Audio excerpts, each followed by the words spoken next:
Hey, what's up, everybody? This is going to be our NBA playoff preview video. Well, first round. First round Yep. of the playoffs. We got Chase here, and my brother's here because he's a Lakers expert and he's a Lakers diehard fan. So I figured I'd bring him on for the video. All right, we're going to start with the Western Conference first. We're going to start with the number 1 seed, the Utah Jazz, taking on the Memphis Grizzlies, number 8 seed. Memphis just beat Golden State in a classic playing game, overtime game. So yeah, man, Utah and Memphis. Anybody have any thoughts right away? I mean, we were both wrong. We both thought Golden State and Los Angeles would emerge from the play-in, and Memphis shut us up. Yeah, it's crazy, man. Obviously, Memphis is a tough team, but no, I thought Golden State was going to win. I was afraid Golden State was going to beat LA. I mean, it was scary in that game. So I think it's a real heartbreaker for Steph Curry and Steve Kerr and all those guys. But no, it's Memphis and Utah, and I don't know. My first thought is Utah is going to win this series. It's just a matter of how many games. I would say my prediction is Utah in 6. What Chase? What about the Rudy Gobert situation here?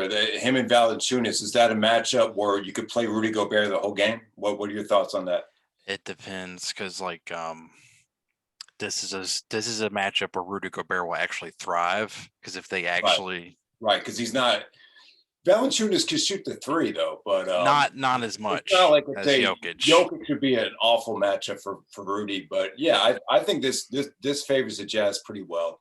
I mean, it should be a good series. I mean, I think 4 or 5 games, because they have Royce O'Neal and Mike Conley, who can switch on and off on Ja Morant. They can give him multiple looks. Donovan Mitchell's going to be coming back for game 1. Right. It's I think when it comes down to it, Utah just has too much perimeter shooting. The ball movement is spectacular. I think they have more guards that can break you down off the dribble. So yeah, Utah would definitely win this matchup. But you know, I'm still wrapped up in this Golden State game. I just think it was a tough matchup for Golden State because they had just had that emotional victory over Memphis, and to beat a team twice like that. There was just too many people that just thought Golden State was going to walk right over them. Especially when Steph warming up, all the half court shots, all the crazy shots in the layup lines. I don't know. I just felt like, oh, man, I just wish they had taken the game more seriously. Did they underestimate Memphis looking back on it? They turned the ball over way too many times for one thing. Yeah. Like you're not going to win giving it up 20 plus times. And the other thing is, you know, Dylan Brooks, I think he plays Steph better than anybody in the league, maybe. He still scored like what, 37? He still ended up with but everything just seemed really tough for them. And I got to give Kyle Anderson credit. Well, how many times did he intercept the pass or he make a great rotation? I thought every time Golden State tried to jump back door, it seemed like he was jumping that route. Like every single time they tried to cut back door, it seemed like they had that very well scouted and took advantage of it. Let me ask you about Jaren Jackson Jr. They didn't play him in the second half. They went with Tillman. What do you think of that matchup? He got 4 quick fouls when he did play, so I think they had to do with it. About foul trouble with yeah. Okay.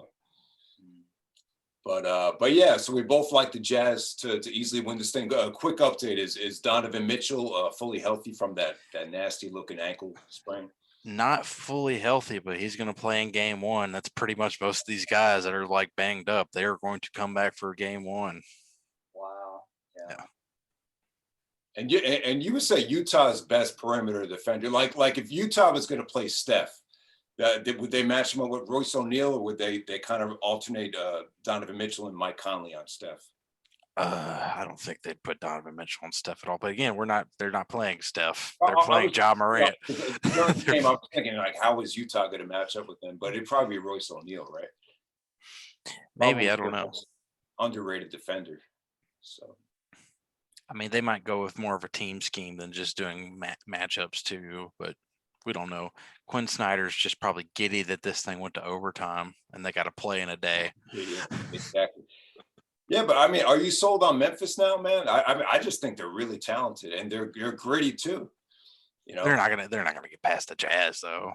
It's All like, right. congrats. You know what? I'll give them. I'm going to go with Utah, but I would give them at least 2 games here. I think it's going to go 6, possibly 7.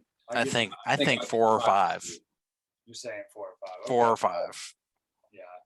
What is the biggest thing that the Jazz brings to the table against a 9 seed like Memphis that's going to just blow them out of the water? They just have too many weapons, and even if any of their shooters aren't falling, they have Donovan Mitchell who just break down your defense. Yeah, I mean, the only guy in Memphis I would really fear from an offensive standpoint is John Morant. Yeah. I think there's too many guys that are just catch and shoot on Memphis, and their shooting is not spectacular. Valanciunas, I would be afraid of him if you didn't have a guy like Rudy Gobert. But Gobert has so much length and he's so freaking tall. Like I wouldn't worry about it. What Valanciunas did tonight against Golden State, you don't really have to worry about that. So. Right. No. I think that's what makes the Golden State conversation relevant, is that if it's Curry on the other end, you never know what's going to happen, because I think Utah would have a tough time with Curry though, because we're thinking about who do you put on him, and I just don't know. Yeah, other than Royce O'Neal. I think Memphis needs at least another year and off season to kind of glue things together so they can really be a major threat, to get into that top 5-6 seed, to really be competitive with a team like the Jazz and the Suns. I mean, the main thing is that Ja has to become a consistent shooter. Yeah, he hit 5 threes tonight, but last Sunday he only had 1. They were giving him the shot, yeah. And Utah's going to do the same thing. The numbers say he's a 30% shooter. They're going to leave him open out there. Yeah, they're going to let him beat them from 3. It's kind of like the Ben Simmons thing, almost with Ja, but not as extreme. No, Ja actually takes them. Yeah, he could actually make some shots. All right. So you know what, man? Let's get right to your game, man. Lakers and the Suns. I feel bad for Phoenix, man. Phoenix is the number 2 seed. Lakers are the 7th seed. Chase, you got any thoughts on the playing game against Golden State? That's one of the that was the game of the season to me. It was incredible. It averaged 5.5 million viewers. The fourth quarter had 6.2 million, which highest of the entire year, highest on ESPN since Western Conference Finals in 2019. Wow. It was a great game of basketball. That's crazy. Everything you want. Well, when you come away from that game, though, are you more down on the Lakers? How do you feel about the Lakers? Clearly, at their best is Anthony Davis at the 5, but they had to twist his arm in the fourth quarter to get him to do it. But will he? Basically, that's their key to winning. When Anthony Davis at the 5, they're unstoppable, but he doesn't want to play the 5. He wants to chill on the perimeter and just jack up jumpers. But in order for them to win, he has to play at the 5 all the time. Against a team like that, I mean, you can't play Drummond. I mean, you can't have a good feeling about Drummond's playoff run coming up here after what you saw, right? They didn't even play him in the second half. They basically went away from all these new acquisitions they got. We fantasize about, the Lakers won the offseason, but they pretty much won that game with. Wes Matthews played though. Wes Matthews was big in that game. Got some playing time, yeah. But the whole, what are they going to do with Drummond though, especially when they play, these small, like when Golden State went small, they're just not playing, right? I mean, to me, the thing that intrigues me most about this series is that Chris Paul and LeBron have never faced each other in the playoffs. And they're arguably the 2 best basketball IQs in the game. So I'm just excited to see that happen. I think the series is going 7, and I don't know who's winning. It's gonna be crazy. It's gonna be crazy. It's a bad matchup for Phoenix, though. Would you say that? Who do the Lakers have that can contain Booker and Paul? Why is it a bad matchup? Just because of the talent with LeBron? Well, and I was going to say because the Phoenix, they've always been a run and gun franchise, but this is really they're No, more of a they're not playing like that. They're playing Chris Yeah. Paul ball. right. They're more of a slower paced team. Sure. So I don't know. I just think that favors the Lakers. Yeah. No, I'm going to be rooting for Phoenix, but LeBron James, and you're playing LeBron James in the first round, and you're a team that hadn't made the playoffs in 10 years. Yeah. It's just, I don't know, man. It's just unfortunate. They get in there with their size and their speed, and LeBron gets fouls that I'm a LeBron fan, but he does get foul calls that other players don't get. And he gets in there and he muscles his way and he intimidates you. And of course, I gotta pick the Lakers. It's really hard to predict. It's tough. I say Lakers in 6 or 7, and I'm rooting for them, obviously. So No, I agree, Chase. I mean, the LeBron and Chris Paul are, very close, and it's funny, like they've never even met in the playoffs yet. Mm-mm. It really is something special, and obviously Chris Paul reunited with Monty Williams. I know you got to be happy for them. And you're probably pulling for them as well. Oh yeah. But I don't know. The other thing is, we were talking about Drummond, like you can't play him, but this is the perfect team to play him against because I think he matches up well with Ayton. DeAndre Ayton, I think he's good, but he doesn't I don't fear him. Like, I don't think like he's that explosive and that athletic to the point where you need to worry about not playing Drummond. I mean, he's there to protect the rim and catch lobs. He's not like a offensive focus. That's Booker and Paul's job. Well, DeAndre Jordan, I guess you could compare it to that. Except a lot better. Yeah, definitely more skilled than them.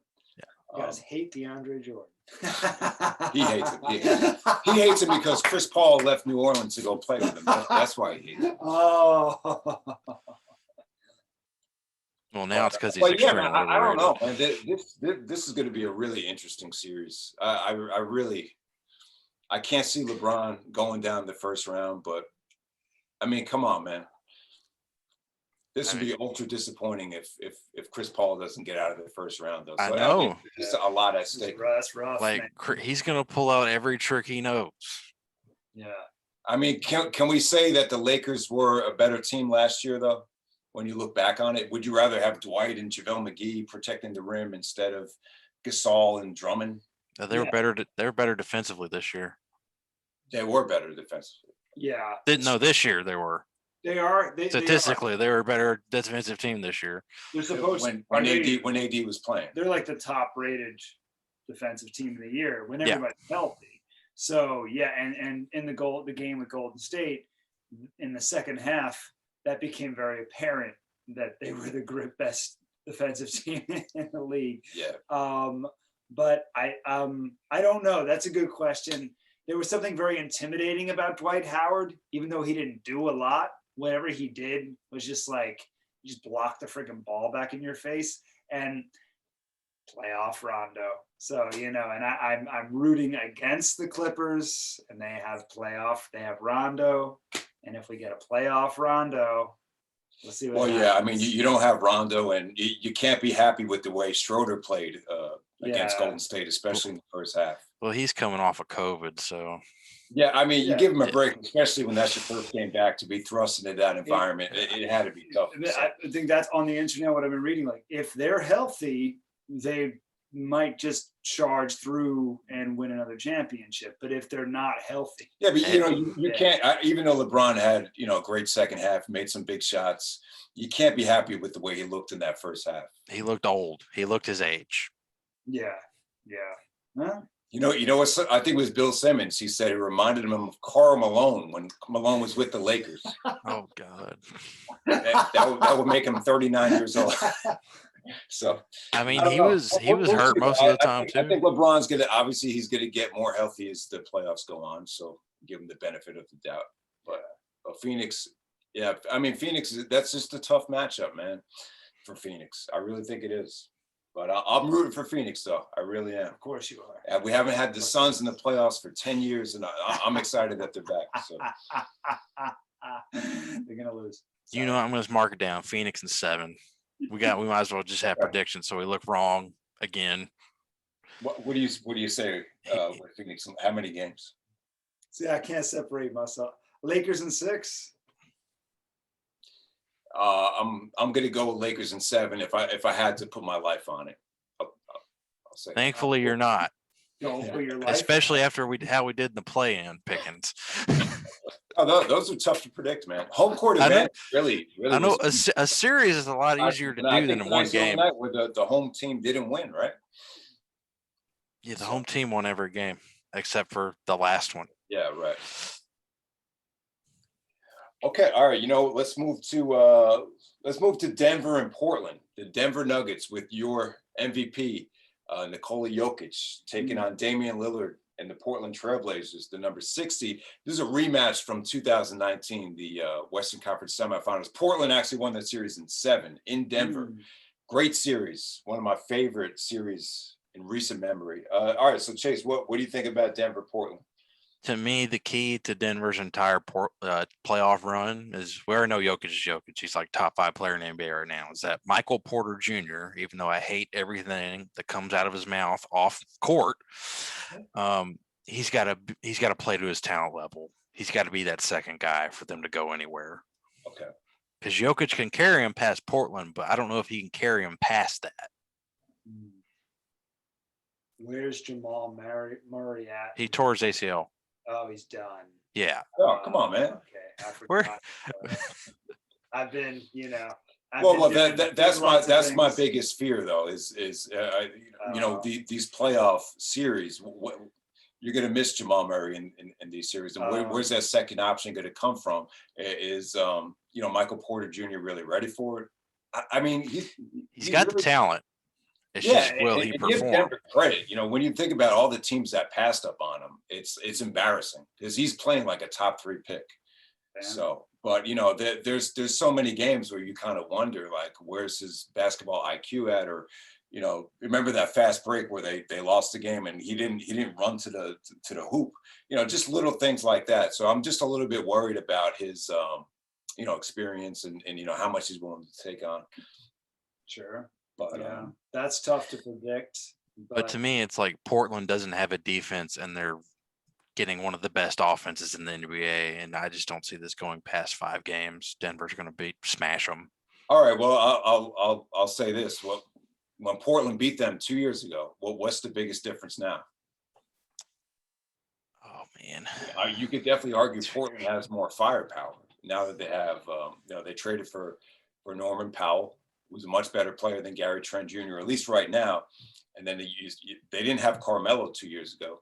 They didn't have Robert Covington either. They didn't have, so I would say Portland, and they didn't have Anthony Simons either. So I think definitely firepower-wise, Portland's better than they were 2 years ago. But defensively, they really haven't fixed the defensive issue. I mean, that's the problem, is that when your 2 starters are Dame and CJ, and their whole defensive philosophy is Ole, like a matador, it's just like there's no ball pressure from those 2 guys at all. They just let guys drive on by. I'm still gonna pick Denver, but I think it is gonna go 7. If based on what I know right now, I think I'm gonna pick Denver, but it's gonna be 7 games. It's gonna be a nail biter. Just because not having Jamal Murray. If it was Jamal Murray, I'd probably pick Denver. Yeah, but the problem is you're giving what's his name, Campazzo? You're putting too much pressure on him, and I don't know if he's ready for this kind of talent level in a 7-game series. That's who's playing point guard, right, Chase? It's probably gonna be either him or Rivers. We don't know what they're starting yet. Yeah, Mike Malone's not gonna. You're gonna trust Austin Rivers in this series? Yeah. But they're not. Dame and CJ and Carmelo. But those guys aren't the guard. They run their offense through Jokic. That's their whole all right, point center. That's if you're picking Denver in this series, that's the biggest argument. Jokic, would you agree? Jokic is like a lot better than he was in 2019 when they lost. Oh hell yes, Jesus! Like especially after this season, like lost weight, yeah, just, more skilled. And who are you going to put on him? You know what I'm saying? Like he'd kill. Like there's literally nobody can stop him right now. Literally no one in the NBA that can stop him. Chase, I think the biggest problem with Portland is that one guy is always hurt from Gonzaga, Zach Collins. Oh yeah, I can't remember the last time I didn't see him in a suit. he was able to stay healthy, they'd be a totally different team. They just have no interior defense. You know, Cantor and Nurkic they're not great defenders. So. No, they're great offensive players, but they're not too good defensively. Yeah. All right. So what do you say? Denver in 6, maybe? I'm saying Denver in 5. Denver in 5. Alex, you're going to go with Denver in 7? That's my pick because I don't discount Damian Lillard's freaking stubbornness. He's gotten out of the first round before. He's found his way out of, pretty tough spots before. He's also been swept in the first round before. Yeah. How long? The thing is, you don't have Pelicans. what was that, 2018 Drew Holiday? Yep. You don't have a lockdown defender like Drew Holiday. And no, they're probably their best guy is Will Barton, perimeter wise. As far as defense goes, or Aaron Gordon, they might throw a wild card in there and put Aaron Gordon on him, which would be nuts. Well, there you go, and that's what we forgot to talk about. That was Denver's biggest pickup, and that kind of makes up for the loss of Jeremy Grant. Okay. Bringing in Aaron Gordon from Orlando. I mean, it's pretty much. I would say they're pretty even. Man, I'm going to say Portland's going to win this series in 6. I'll say Portland in 6. The only way I see Denver winning is if Michael Porter Jr. plays out of his mind. I think they need a lot from him. Yeah, he's going to have to step up. So yeah, Portland in 6. All right, so let's move on to 4 and 5. We got the Clippers and the Mavericks. This is a rematch from last year where it was 2 and 7. All right, Chase, what do you think of this series, the rematch? I mean, they're going to face the same thing they had last year where they probably don't have a single thing they can do to stop Luka. So it's like, do we just let him do what he does and contain everybody else? Because it's like, this dude's just magic with the ball. If you double him, he finds the open guy.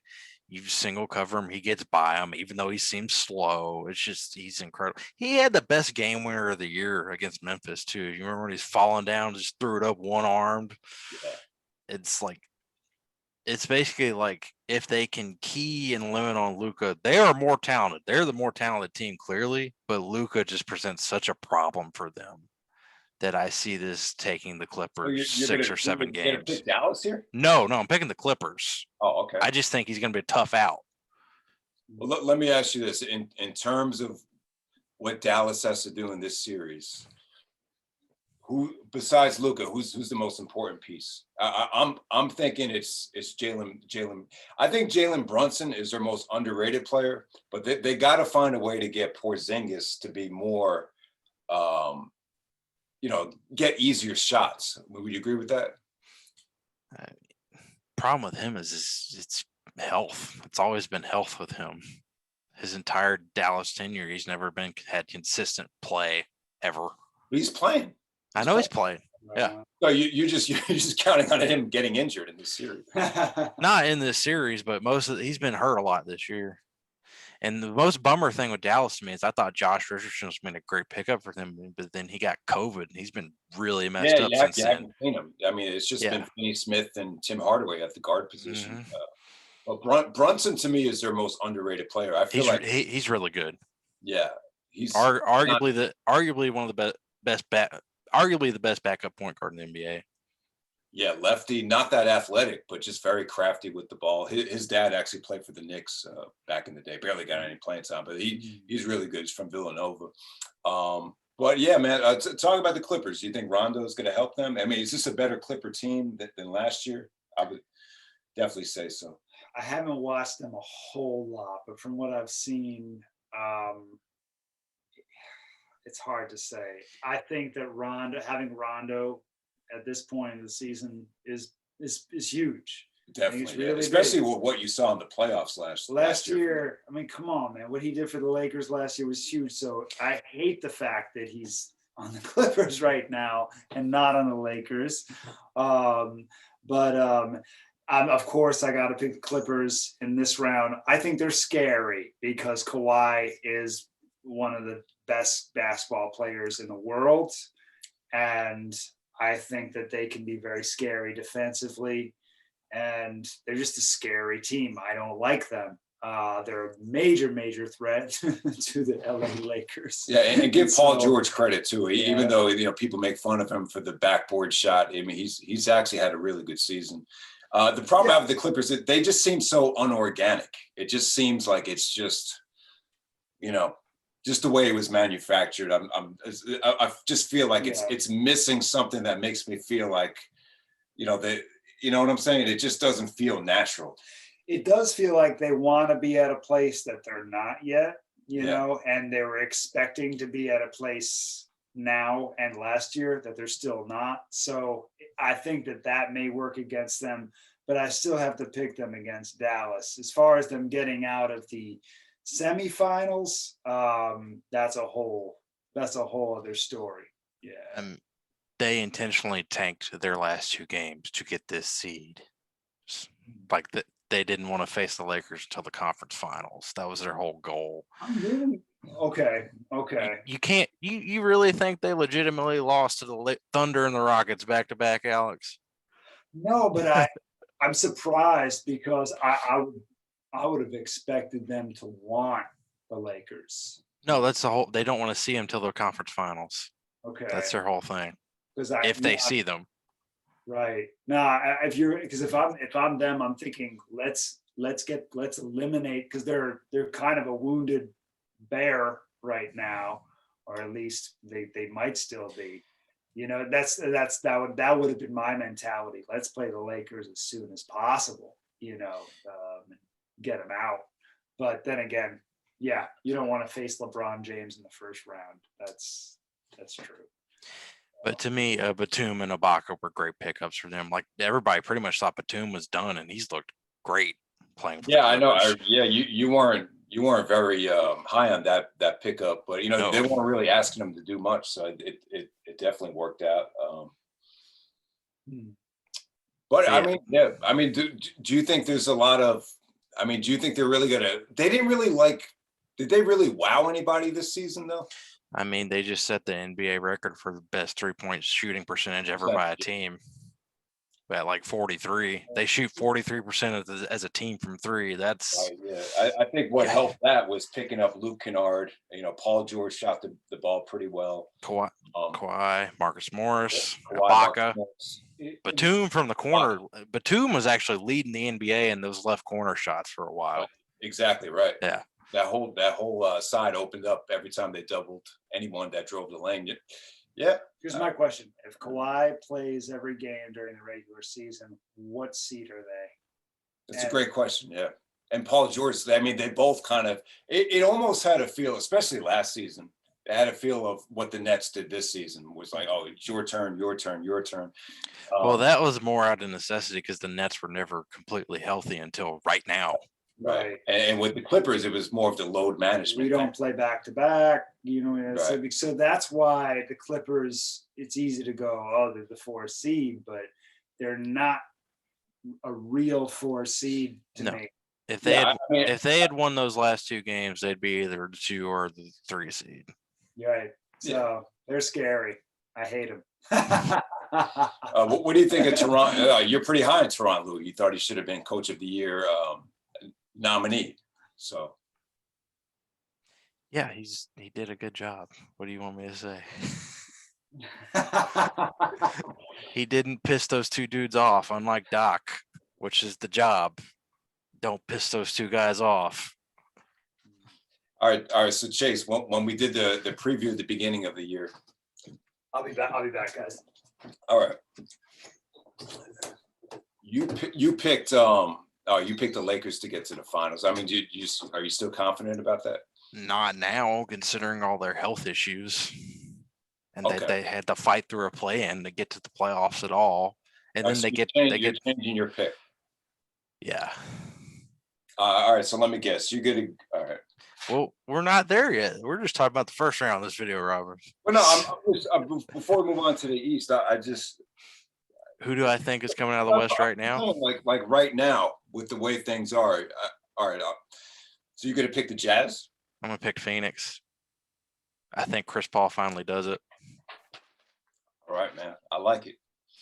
I hope you're right. I do too. All right. So while we're waiting for Alex, let me just ask you some more about Phoenix. Like,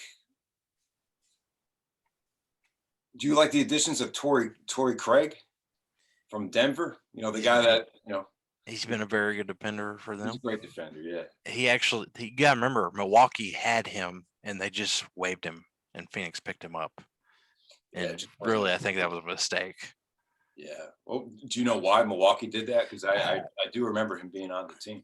It probably had to do with the PJ Tucker trade. Okay, no, that definitely makes sense. I think Mikal Bridges. Yeah, Miles Bridges in Charlotte. I always get too confused. Yeah, Mikal Bridges from Villanova. I think he's their most underrated player. Cam Johnson's probably their best, 3-point shooter. Yeah, Booker's more of a volume guy than an efficiency More guy. of a volume guy. Yeah, exactly. Am I missing anyone from this team? Dario Saric has been really good this year. Frank Kaminsky's been really good shooting threes off the bench. Underrated. Yeah, that's who I left off here. Kaminsky. Oh, fucking Jay Crowder's been great for them all year. Okay, yeah, it's a better fit for him. Yeah. All right, we were just kind of reminiscing about the great year the Phoenix Suns had. So he's actually picking the Suns to get to the finals. I'm still going to stick with Portland. Portland. Yeah, man. laugh when we do the finals. All right. So and you're still going to go with the Lakers, right? You pick Portland every year, my man. Well, that's what I picked at the beginning of the season. Yeah, I love it. I love it. I got you. They're the number 6 seed. Of course, I gotta go with the LA Lakers to get to the finals. Even with what you saw with the really bad first half. So you're asking for like a legit prediction from? No, I'm still yes. I'm picking the Lakers because of their defense and because of the experience and the Alex Caruso AD trapping. You can't get by that, right? Greatest basketball player alive. That's it. Kyle Kuzma, offensive rebounds. Okay, man. All right, so let's get to the Eastern Conference. The first seed is the Philadelphia 76ers. They're going to be playing against the Washington Wizards, who won the play-in to get the 8th seed. Philly and the Wizards. Congratulations to Bradley Beal and Russell Westbrook for clawing their way from almost 20 games below 500 to get the 8th seed. Yeah. Your prize is a sweep. Wow, you don't get the Wizards one game? No. I definitely don't. But, this series should let us know a lot about Philadelphia. I think if this ends up going 7 games, it's a bad sign for Philly. I think they need to put them away early because talent level-wise, they're not on the same level. When you take away Westbrook and Beal, I still just don't think you have a lot there for a playoff team. So Philadelphia is just much more well-rounded.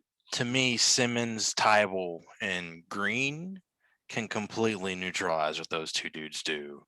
And then you're just asking Davis Bertans and Daniel Gafford to carry your team against the best team in the East, and it's just not happening. It's just like they might get one game, but this is going to be over quick to me.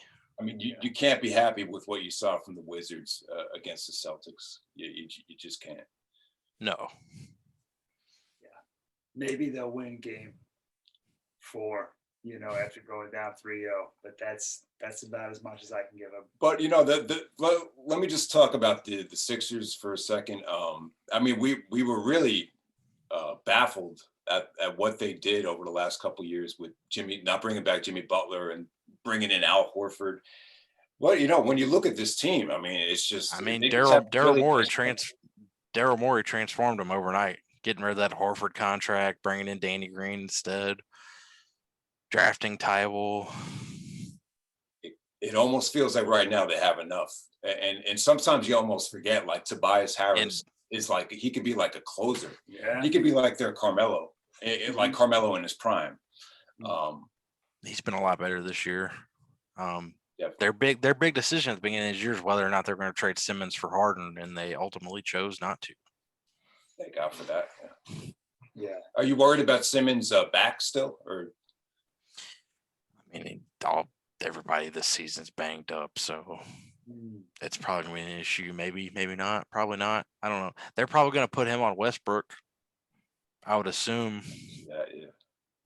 See, if Bradley Beal wasn't so friggin' banged up right now, I definitely give the Wizards a chance to extend this to 7 games. But because of that, I'm going to say it's going to be Philly in 5. And I think Joel Embiid, like I'm been impressed from. I'm not a big fan of Embiid. I'm not a big fan of his demeanor, but from what I've seen this season, I've been very impressed. I just feel like something is different this season. I don't know if it's Doc. I don't know if it's because he had a kid, but whatever it is, obviously he's had a great season. He's definitely looked way more focused than any year past. Yeah. And he's probably gonna finish second in MVP voting. What do you think of his defense, though? He's great. Like He's incredible rim protector. Not as good as Gobert, obviously, but he's right up there. But in the past, I don't know if you want to attribute it to just this season, but there has been times in the past where he doesn't rotate over and is awful in the pick and roll. Yeah, there's times he looked like he just didn't give a shit, but that hasn't been as much this year. It hasn't been that big of an issue. I mean, I've seen it happen a couple times this year. I can't remember what game it was, but there was one game when Isaiah was like ranting about how bad it looked. It was this year, though. I just want to make that clear. But yeah, man. Philly's had a great year. Doc, I'll give Doc Rivers credit. When he goes to a new situation, certain guys just get a lot better. Like when Blake Griffin, like his first year with Doc, he was top 3 MVP candidate. To me, Tobias is that guy this year, clearly. Okay. Yeah.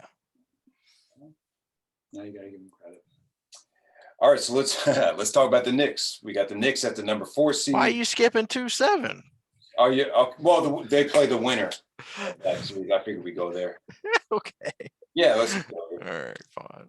All right, so we got the Knicks as number 4 seed taking on the Atlanta Hawks, the number 5 seed. Home court advantage for the Knicks. They're going to get like 15,000. So the place, the Garden, is going to be rocking. But yeah, man. I mean, there's a lot to talk about with Nate McMillan and the Atlanta Hawks. Do you want to clear up what happened there with them? Just the whole situation. So early in the year, there's a competition meeting, and Lloyd Pierce basically said what Trae Young does should be illegal, and that pissed off Trae Young, and he pretty much lost the locker room at that point. Because I don't know, do you watch Trae Young play a lot? He does a lot of the whole baiting and foul shots on threes. Okay. Like a whole lot of that, and Lloyd Pierce was not a fan, and very vocally not a fan. And then once you piss off your franchise player, you're done in the NBA. Doesn't matter who you are. Yeah, and that's Trae Young's specialty. I remember Brad Stevens even said, "Listen, Trae's going to bait you into drawing these fouls." He said, "Just don't let it bother you. That's just what he does." But since Nate McMillan's taken over, it just seems like Trae's shot selection is a lot better. I mean, would you agree? Yes. Yeah, definitely. To me, it's like you got to throw the regular season out the window where Knicks looks like they were the hardest playing team in the NBA. It's like, yeah, this is playoffs now. Everybody's playing hard.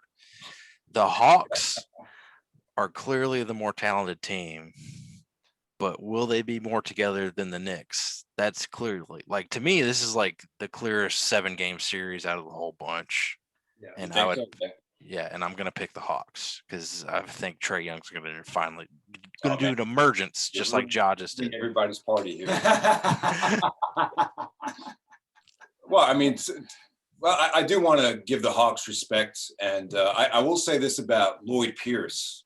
I've seen the guy on NBA TV. I feel like if you can't be engaging on NBA TV, how are you going to be engaging as a coach? I don't know if he was depressed, and I know it sucks that the poor guy got fired as soon as his son was born. I think that's terrible, but I don't know. It just seemed to me like the guy just wasn't made out to be a coach.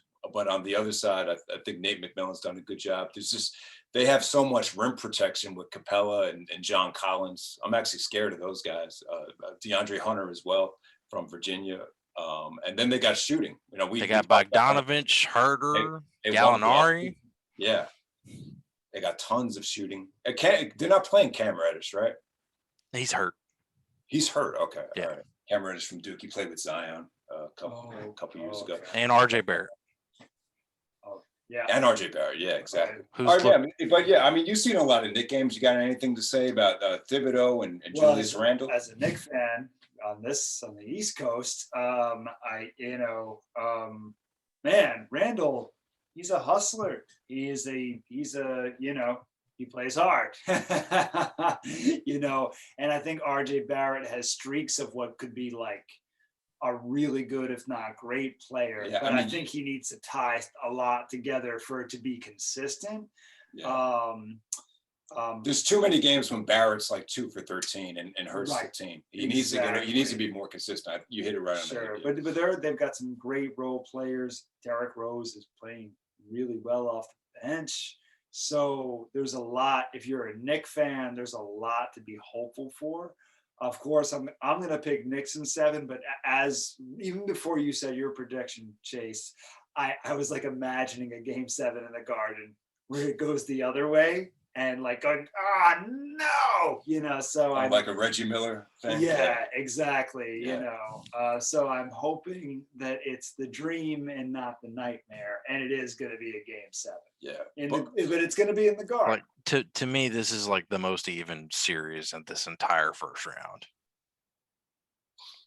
Okay. I think it's. I'm going to pick the Knicks to sweep the Hawks. Sweep. Only for nostalgia purposes, because they swept the Hawks in 1999 when they were chanting Jeff Van Gundy. Jeff Van Gundy's name in Game 4. That's the only reason I'm going to pick the Knicks to sweep them, and I think they can do it too, because I just love this team. I just think this team has, what the Clippers don't have. They just have that something in your gut that just makes you want to root for them. That's what I love about him. But I do want to make a point about Elfrid Payton, though. I want him to keep starting Elfrid Payton, because I just think, they're just used to that format right now. I just think you kind of bring Rose off the bench as a secret weapon. I just like that a lot better than, I know Elfrid Payton hasn't been playing great, but he's still a great on-ball defender. And I still think he has potential. Yeah. And he does some things that quickly doesn't do great. It takes a little bit of pressure off of Rose. Exactly. He doesn't have to be the guy anymore. Yeah. He could just come in and kind of like. But I'll tell you, man, it feels like a dream come true. I mean, they should have hired Thibodeau back in 2015 or 2016, and him reuniting with Rose, and Rose being able to get a second chance with the Knicks. Being able to play the way Tibbs is using him the way he knows how to use him. It's just. Oh man, I mean, I'm just really excited. Hey, we're Knicks fans. We should just be freaking happy they're in the damn playoffs. But well, I haven't always been a Knicks fan, but I grew up with the Knicks. Yeah. So it's more. It's about hard that. not to root for the Knicks. Yeah, it's hard to be a Knicks fan with James Dolan being in charge. But, because he's a piece of shit. I've never talked about that guy in a negative light ever. Never.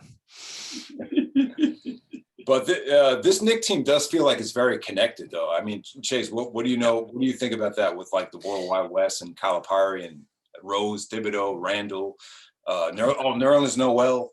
Like you got that Calipari Kentucky connection. To me, it's like the biggest thing for them is like during the bubble, they all came together and basically did a 2-month training camp. Yeah. That's where they built up all that chemistry and all that. Rose came in the middle of the season though, but it's still like it was already there. All he had to do was slide right in. But they're probably the most together team in the NBA right now. Even as someone who's not exactly a Knicks fan, I can see that.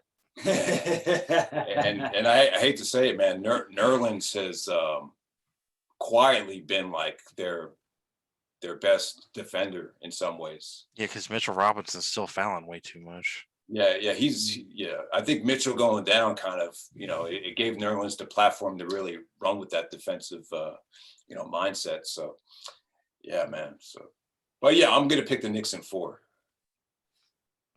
That you can't be serious. But no, I think the Knicks will sweep them. But I think each and every game is going to be like hard fought, though. Like I think each and every game is going to come down to the wire. I- I'm not a huge Trae Young fan. Yeah. I'm really not. I mean, it's not just him though. It's like I- Bogdanovich, Gallinari, Yeah, Collins, Capella, Herder. everything's going to go through him though, and I'm just not a huge fan of him. I think you even said Nate McMillan was a bad choice for Trae Young. That's what I thought at first, and then they rattled off like 12 runs in a row. Yeah, but when you get to the playoffs, though, it's like I don't know. He doesn't have the best track record, but we'll see. I think benefit goes to the home team in every game, and then Game 7 is up in the air. That's the best I can predict. Yeah. Okay, all right. So we number 2 seed, we have the Brooklyn Nets taking on the Boston Celtics. Should be a lot of fun. Kyrie going back to Boston. They get a lot of heat.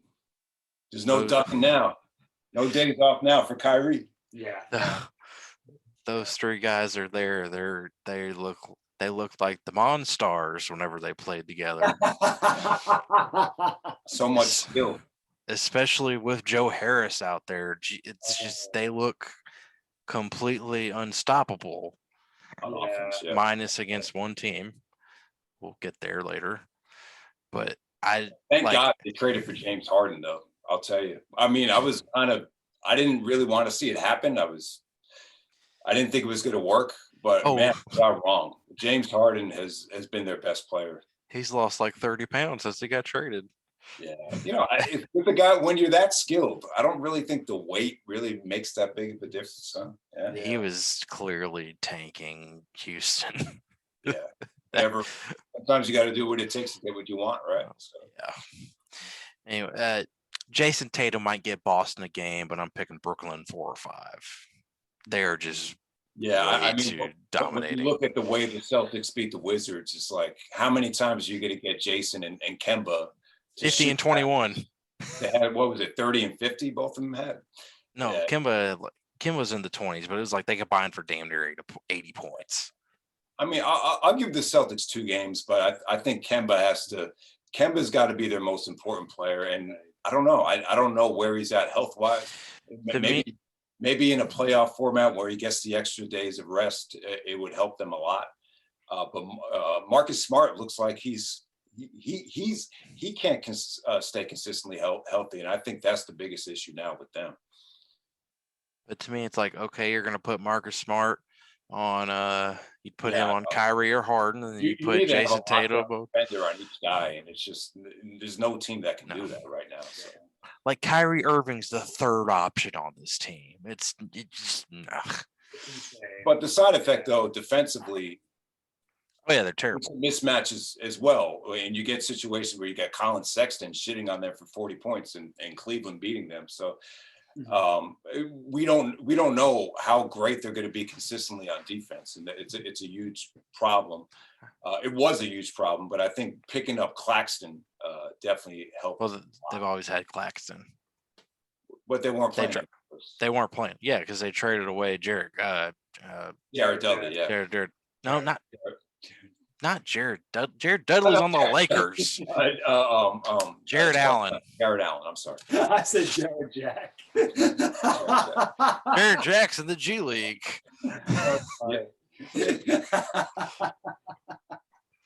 But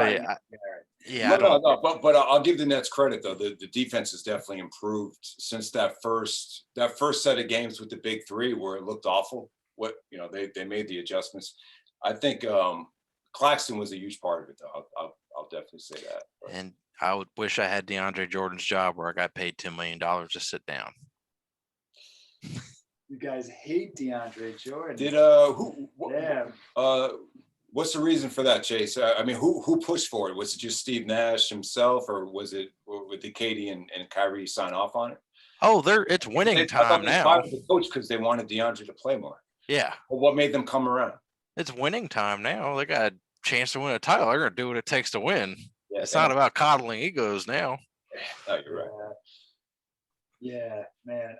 I see. Here's the thing with Boston. I really, really like Jason Tatum. He's actually one of my favorite players to watch. You see the Kobe Yeah, influence. I definitely see the Kobe influence in his fadeaway. He's a lot of fun to watch.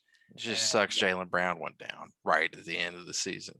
Yeah, it does. They probably wouldn't be the 7 seed if he didn't go down, and they would be much more competitive without. Yeah, I Jaylen mean, it Brown. would give them a chance to lock in and practice and, you know, have that extra score there. It definitely sucks that he's not there. Yeah. I mean, do you think, does Taco Falls and Jabari Parker get any playing time? Hell no. Probably not, right? Yeah. Taco Falls. Taco Bell. Yeah, so I'm gonna say I'll give the Celtics 1 game. You know, it's hard to give more. I'll give the Celtics 2 games. I'll say Nets in 6. I can see Kemba really going off in a couple of these games. Okay, he's gonna have to. That's the thing. Like he has. Yeah, to. I can see there being like a lot of defensive communication issues and people bitching on the sports shows about, oh, what's wrong with Brooklyn defensively. I could definitely see that. I could see that.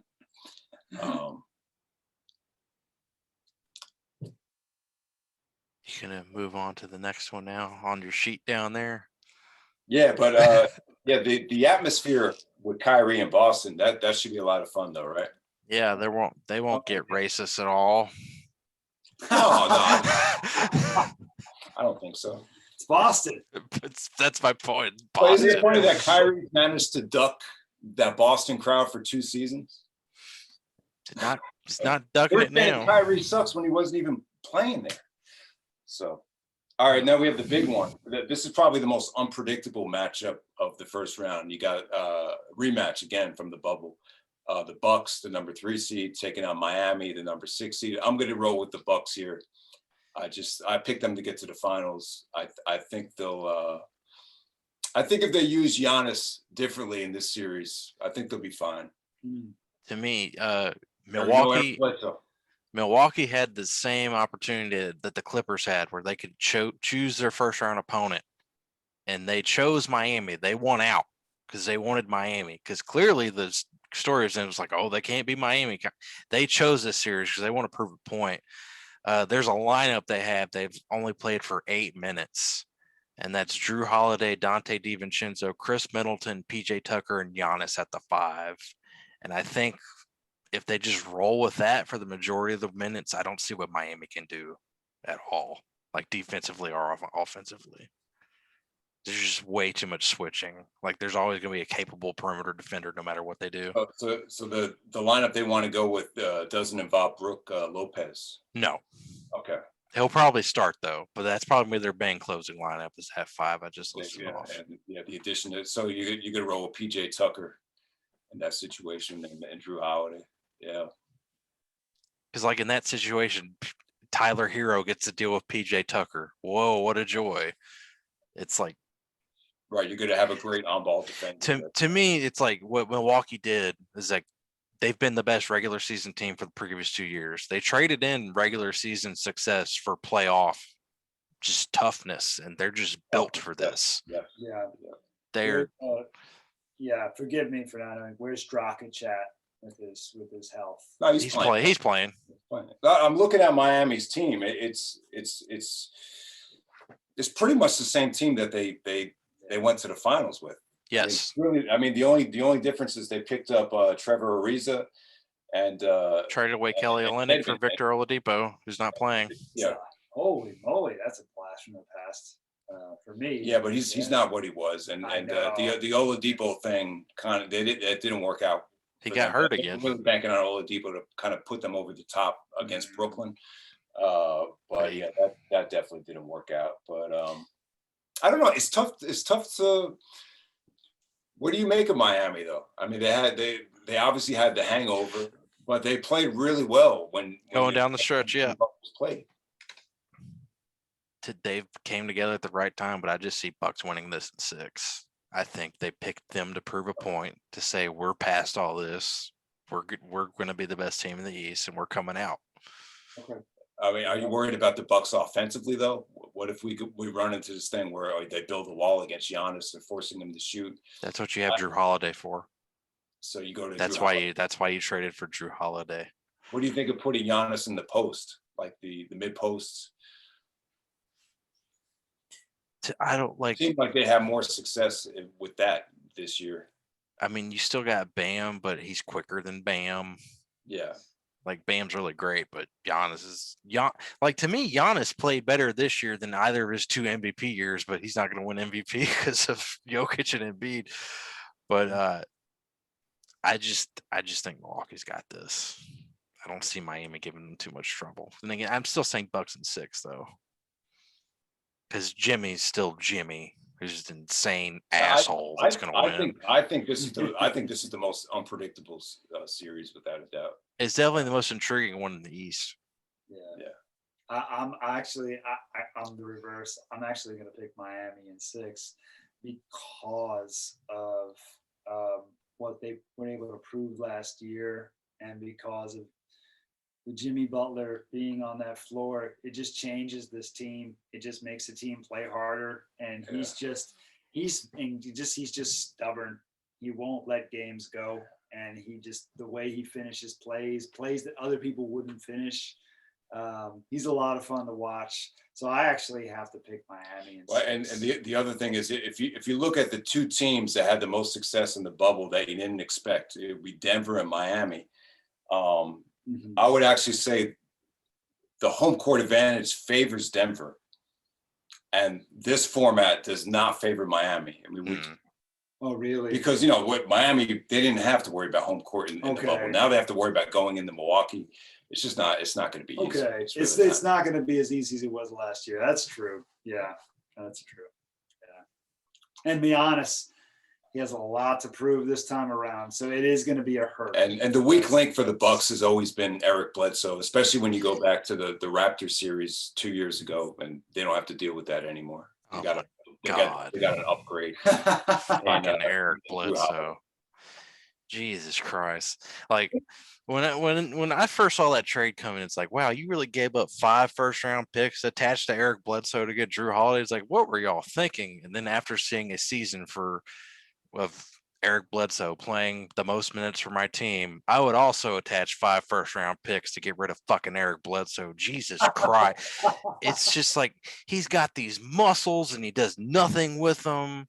He looks like he doesn't give a shit out there. Sometimes he does. He gambles way too much on defense, and then it's just like the complete opposite of Drew Holiday, who's probably the best guard defender in the entire NBA, on top of being one of the best pick and roll ball handlers in the entire NBA. And that pick and roll with him and Giannis has been deadly all year, and I don't know how Miami's going to stop it. I just think people have been sleeping on the Bucks because they're looking back to how dominant they were in the regular season a couple years ago, when I think they probably have more depth, especially on the perimeter with Kyle Korver and guys like Ilyasova that aren't there anymore. So I think that's kind of deceiving, but I would definitely say, like, as the season's gone on, like, I've feared them. I said that the Knicks do not want to play the Bucks in the first round. So that's the main reason I'm so happy that they're playing Atlanta. Right. Even Miami, I would say, was a better matchup for the Knicks. I don't agree with that. Yeah, so I still think the Bucks are going to get to the finals. I mean, when they play Brooklyn, that's for another debate or whatever. I mean, we already saw that in the regular season. They handled them. They did, and the last 2 games in particular. Yeah, Giannis blocked one of KD's jumpers. The Sunday game, and then the TNT game on Tuesday. You're right, Chase. Yeah. Wow. I think Brooklyn won the first matchup, back in January or whatever.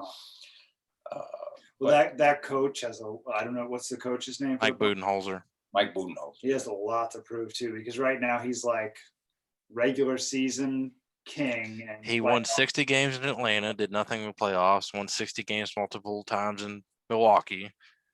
But Chase, who did Budenholzer replace? I want to say not Jason. It wasn't Jason Kidd. Who was it? Oh God, I don't even remember. Was it Larry Drew? No, that's going way back.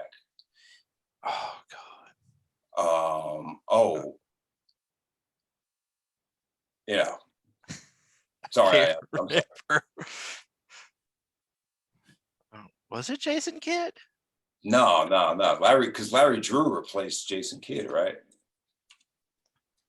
And I know Giannis has had a bunch of coaches. But when they brought in Budenholzer, the team did get a lot better. So I'll definitely give him credit. But you're right, though. Oh, what, dude? It was Jason Kidd. It was Larry Drew, then Jason Kidd. He replaced Jason Kidd. He plays Jason Kidd, right? Yeah. Okay. Wow. No, he's a successful coach in the regular season. You know, obviously there's a reason why he's where he's at, and I'm sitting where I'm sitting.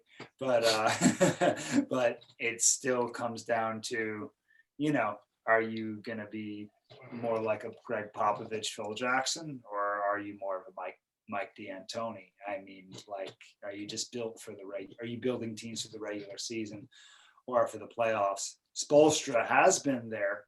He has been to the finals. He had LeBron, Bosh, and Wade, I know. But he didn't last year, though.